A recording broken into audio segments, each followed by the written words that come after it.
করছো?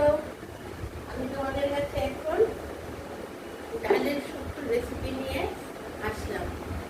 এই শুক্তোটা আমি মুগ ডাল দিয়েও করি, আবার মুসুর ডাল দিয়েও করি গরমের মধ্যে। তবে আমাদের ঘরে মুসুর ডালটাই বেশি পছন্দ করে, তাই তুমি যেগুলো ডালের মধ্যে করতে পারো। মুগ ডাল দিয়ে করলে মুগ ডালটা একটু কড়াইয়ের মধ্যে এরকম টেনে নেবে, তারপর টেনে নেওয়ার পর মুগ ডালটা যে যতটুকু ডাল খাও করবে। আর মসুর ডালে করেছি বলে মসুর ডালটা আমি মসুর ডাল নিয়েছি, নিয়ে তো আমি এখন 1 বাটি ডাল করবো।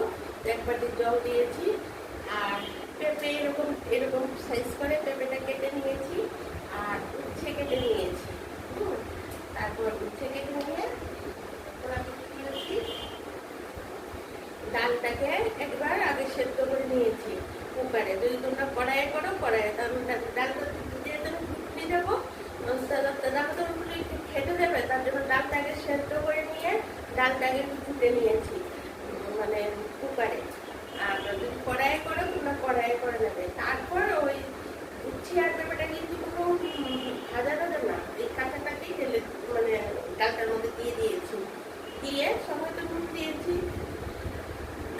দিয়ে তারপর আবার একটা সিটি দিয়ে নিয়েছি। আর কড়াইয়ে করলে কড়াইয়ে দেখবে যে উচ্ছেটা পেঁপেটা সেদ্ধ হয়। তারপর নামিয়ে সেটার মধ্যে একটু 1 চিমটি হলুদ দিয়েছি, আর নুনটা তো আগেই দিয়েছি।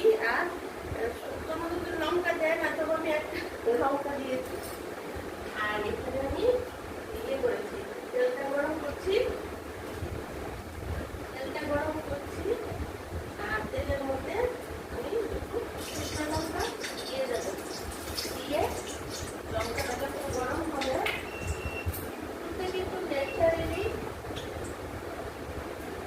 লঙ্কা দেয় না, কিন্তু আমি একটা নর্মাল সেটা করছি, কোনো ঝাল হবে না, গন্ধটা সুন্দর হওয়ার জন্য। আর এটার মধ্যে একটু